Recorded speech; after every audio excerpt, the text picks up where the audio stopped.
Chapter 12. Defense of the Province. I had on the whole abundant reason to be satisfied with my being established in Pennsylvania. There were, however, two things that I regretted, there being no provision for defense, nor for a complete education of youth, no militia, nor any college. I therefore, in 1743, drew up a proposal for establishing an academy, and at that time, thinking the Reverend Mr. Peters, who was out of employ, a fit person to superintend such an institution, I communicated the project to him; but he, having more profitable views in the service of the proprietaries, which succeeded, declined the undertaking, and, not knowing another at that time suitable for such a trust, I let the scheme lie a while dormant. I succeeded better the next year, 1744, in proposing and establishing a philosophical society. The paper I wrote for that purpose will be found among my writings when collected. With respect to defense, Spain having been several years at war against Great Britain, and being at length joined by France, which brought to us great danger, and the labour'd and long continued endeavour of our governor, Thomas, to prevail with our Quaker Assembly to pass a militia law, and make other provisions for the security of the province, having proved abortive, I determined to try what might be done by a voluntary association of people. To promote this, I first wrote and published a pamphlet entitled Plain Truth, in which I stated our defenceless situation in strong lights, with the necessity of union and discipline for our defense, and promised to propose in a few days an association to be generally signed for that purpose. The pamphlet had a sudden and surprising effect. I was called upon for the instrument of association, and having settled the draft of it with a few friends, I appointed a meeting of the citizens in the large building before mentioned. The house was pretty full. I had prepared a number of printed copies, and provided pens and ink dispersed all over the room. I harangued them a little on the subject, read the paper, and explained it, and then distributed the copies, which were eagerly signed, not the least objection being made. When the company separated and the papers were collected, we found about 1200 hands, and other copies being dispersed in the country, the subscribers amounted at length to upwards of 10,000. These all furnished themselves as soon as they could with arms, formed themselves into companies and regiments, chose their officers, and met every week to be instructed in the manual exercise, and other parts of military discipline. The women, by subscription among themselves, provided silk colours, which they presented to the companies, painted with different devices and mottos, which I supplied. The officers of the companies composing the Philadelphia regiment, being met, chose me for their colonel, but, conceiving myself unfit, I declined that station, and recommended Mr. Lawrence, a fine person and a man of influence, who was accordingly appointed. I then proposed a lottery to defray the expense of building a battery below the town, and furnishing it with cannon. It filled expeditiously, and the battery was soon erected, with merlons being framed of logs and filled with earth. We bought some old cannon from Boston, but these not being sufficient, we wrote to England for more, soliciting at the same time our proprietaries for the assistance, though without much expectation of obtaining it. Meanwhile, Colonel Lawrence, William Allen Taylor, Esquire, and myself were sent to New York by the associators, commissioned to borrow some cannon of Governor Clinton. He first refused us peremptorily, but at dinner with his council, where there was great drinking of Madeira wine, as the custom of that place then was, he softened by degrees, and said he would lend us 6. After a few more bumpers he advanced to 10, and at length he very good naturedly conceded 18. They were fine cannon, 18-pounders, with their carriages, which were soon transported and mounted on our battery, where the associators kept a nightly guard while the war lasted, and among the rest I regularly took my turn of duty there as a common soldier. My activity in these operations was agreeable to the governor and council. They took me into confidence, and I was consulted by them in every measure wherein their concurrence was thought useful to the association. Calling in the aid of religion, I proposed to them the proclaiming a fast to promote reformation, and implore the blessing of Heaven on our undertaking. They embraced the motion, but as it was the first fast ever thought of in the province, the secretary had no precedent from which to draw the proclamation. My education in New England, where a fast is proclaimed every year, was here of some advantage. I drew it in the accustomed style. It was translated into German, printed in both languages, and divulged through the province. This gave the clergy of the different sects an opportunity of influencing their congregation to join in the association, and it would probably have been general among all but Quakers if the peace had not soon intervened. William Penn's agents sought recruits for the colony of Pennsylvania in the Low Countries of Germany, and there are still in eastern Pennsylvania many Germans, inaccurately called Pennsylvania Dutch. Many of them use a Germanized English. It was thought by some of my friends that by my activity in these affairs I should offend that sect, and thereby lose my interest in the assembly of the province, where they formed a great majority. A young gentleman, who had likewise some friends in the House, and wished to succeed me as their clerk, acquainted me that it was decided to displace me at the next election, and he therefore in good will advised me to resign, as more consistent with my honour than being turned out. My answer to him was that I had read or heard of some public man who had made it a rule never to ask for an office, and never to refuse one when offered to him. I approve, says I, of his rule, and will practice it, with a small addition. I shall never ask, never refuse, nor ever resign an office. If they will have my office of clerk to dispose of to another, they shall take it from me. I will not, by giving it up, lose my right of some time or other making reprisals on my adversaries. I heard, however, no more of this. I was chosen again unanimously, as usual, at the next election. Possibly as they disliked my late intimacy with the members of council who had joined the governors in all the disputes about military preparations with which the House had long been harassed, they might have been pleased if I would voluntarily have left them, but they did not care to displace me on account merely of my zeal for the association, and they could not well give another reason. Indeed, I had some cause to believe that the defense of the country was not disagreeable to any of them, provided they were not required to assist in it, and I found that a much greater number of them than I could have imagined, though against offensive war, were clearly for the defensive. My pamphlets, pro and con, were published on the subject, and some by good Quakers in favour of defense, which I believe convinced most of their younger people. A transaction in our fire company gave me some insight into their prevailing sentiments. It had been supposed that we should encourage the scheme for building a battery by laying out the present stock, then about £60, in tickets of the lottery. By our rules, no money could be disposed of till the next meeting after the proposal. The company consisted of 30 members, of which 22 were Quakers, and 8 only of other persuasions. We 8 punctually attended the meetings, but though we thought that some of the Quakers would join us, we were by no means sure of a majority. Only one Quaker, Mr. James Morris, appeared to oppose the measure. He expressed much sorrow that it had ever been proposed, as he said, friends were all against it, and it would create such discord as might break up the company. We told him that we saw no reason for that. We were the minority, and if friends were against the measure and outvoted us, we must and should, agreeably to the usage of all societies, submit. When the hour for business arrived, and was moved to put to the vote, he allowed we might then do it by the rules; but as he could assure us that a number of members intended to be present for the purpose of opposing it, it would be but candid to allow a little time for their appearing.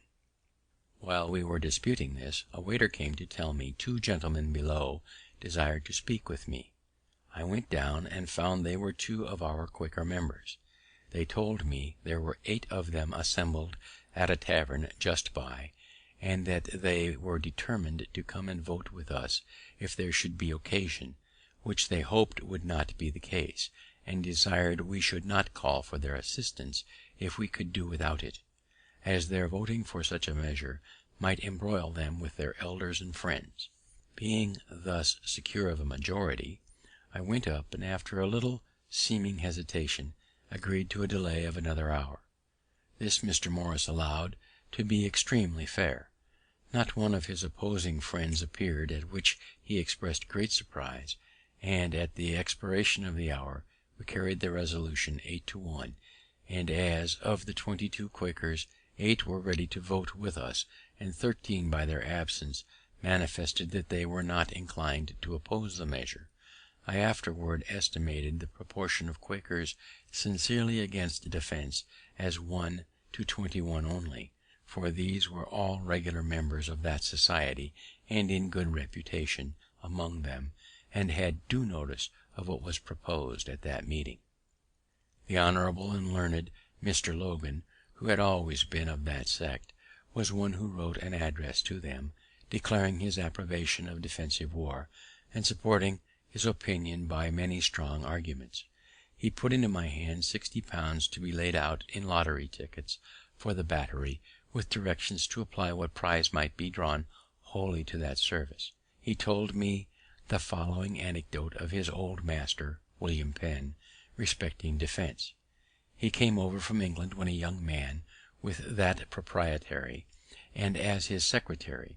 It was war time, and their ship was chased by an armed vessel supposed to be an enemy. Their captain prepared for defense, but told William Penn and his company of Quakers that he did not expect their assistance, and they might retire into the cabin, which they did, except James Logan, who chose to stay upon deck, and was quartered to a gun. The supposed enemy proved a friend, and there was no fighting, but when the secretary went down to communicate the intelligence, William Penn rebuked him severely for staying upon deck, and undertaking to assist in defending the vessel, contrary to the principles of friends, especially as it had not been required by the captain. This reproof being before all the company, piqued the secretary, who answered, "I being thy servant, why did thee not order me to come down?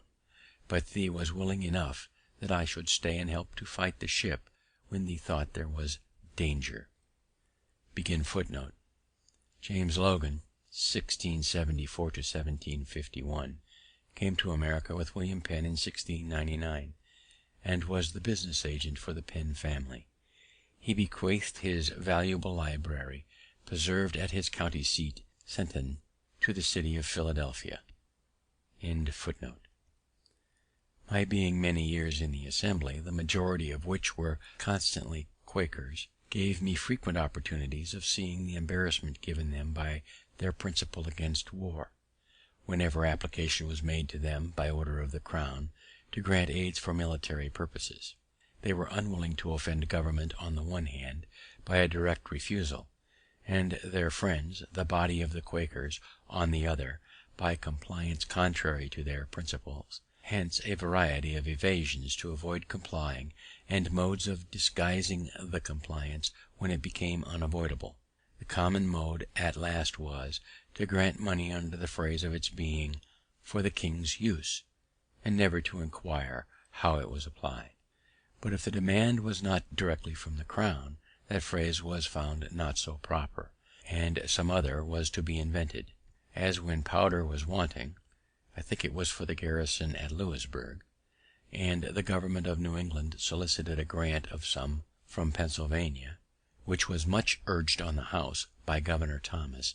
They could not grant money to buy powder, because that was an ingredient of war, but they voted an aid to New England of £3,000 to be put into the hands of the governor, and appropriated it for the purchase of bread, flour, wheat, or other grain. Some of the council, desirous of giving the House still further embarrassment, advised the governor not to accept provision, as not being the thing he had demanded; but he replied, "I shall take the money, for I understand very well their meaning. Other grain is gunpowder," which he accordingly bought, and they never objected to it. It was an allusion to this fact that, when in our fire company, we feared the success of our proposal in favour of the lottery, and I had said to my friend Mr. Sing, one of our members, "If we fail, let us move the purchase of a fire engine with the money. The Quakers can have no objection to that; and then, if you nominate me, and I you, as a committee for that purpose, we will buy a great gun, which is certainly a fire engine." "I see," says he, "you have improved by being so long in the Assembly. Your equivocal project would be just a match for their wheat or other grain." These embarrassments that the Quakers suffered from having established and published it as one of their principles that no kind of war was lawful, and which being once published they could not afterwards, however they might change their mind, easily get rid of, reminds me of what I think a more prudent conduct in another sect among us, that of the Dunkers. I was acquainted with one of its founders, Michael Welfare, soon after it appeared. He complained to me that they were grievously calumniated by the zealots of other persuasions, and charged with the abominable principles and practices to which they were utter strangers. I told him this had always been the case with new sects, and that to put a stop to such abuse, I imagined it might be well to publish the articles of their belief, and the rules of their discipline. He said it had been proposed among them, but not agreed to for this reason: when we were first drawn together as a society, he said, it had pleased God to enlighten our minds so far as to see some doctrines which we once esteemed truths were errors, and that others, which we had esteemed errors, were real truths. From time to time he has been pleased to afford us further light, and our principles have been improving and our errors diminishing. Now we are not sure that we are arrived at the end of this progression, and at the perfection of spiritual or theological knowledge, and we fear that, if we should once print our confession of faith, we should feel ourselves as if bound and confirmed by it, and perhaps be unwilling to receive further improvement, and our successors still more so, as conceiving what we their elders and founders have done, to be something sacred, never to be departed from. This modesty in a sect is perhaps a singular instance in the history of mankind. Every other sect, supposing itself in possession of all truth, and that those who differ are so far in the wrong, like a man travelling in foggy weather, those at some distance before him on the road he sees wrapped up in the fog, as well as those behind him, and also the people in the fields on each side, but near him all appears clear, though in truth he is as much in the fog as any of them. To avoid this kind of embarrassment, the Quakers have of late years been gradually declining the public service in the Assembly and in the magistracy, choosing rather to quit their power than their principle. In order of time, I should have mentioned before that, having in 1742 invented an open stove for the better warming of rooms, and at the same time saving fuel, as the fresh air admitted was warmed in entering, I made a present of the model to Mr. Robert Grace, one of my early friends, who, having an iron furnace, found the casting of the plates for these stoves a profitable thing, as they were growing in demand. To promote that demand, I wrote and published a pamphlet entitled An Account of the New Invented Pennsylvania Fireplaces, wherein their construction and manner of operation is particularly explained, their advantages above every other method of warming rooms demonstrated, and all objections that have been raised against the use of them answered and obviated, etc. This pamphlet had a good effect. Governor Thomas was so pleased with the construction of this stove, as described in it, that he offered to give me a patent for the sole vending of them for a term of years, but I declined it from a principle which has ever weighed with me on such occasions, viz., that as we enjoy great advantages from the inventions of others, we should be glad of an opportunity to serve others by any invention of ours, and thus we should do freely and generously. The Franklin stove is still in use. Warwick Furnace, Chester County, Pennsylvania, across the Schuylkill River from Potsdam. An ironmonger in London, however, assumed a good deal of my pamphlet, and working it up into his own, and making some small changes in the machine, which rather hurt its operation, got a patent for it there, and made, as I was told, a little fortune by it. And this is not the only instance of patents taken out for my inventions by others, though not always with the same success, which I never contested, as having no desire of profiting by patents myself, and hating disputes. The use of these fireplaces in very many houses, both of this and the neighbouring colonies, has been and is a great saving of wood to the inhabitants. Chapter 12.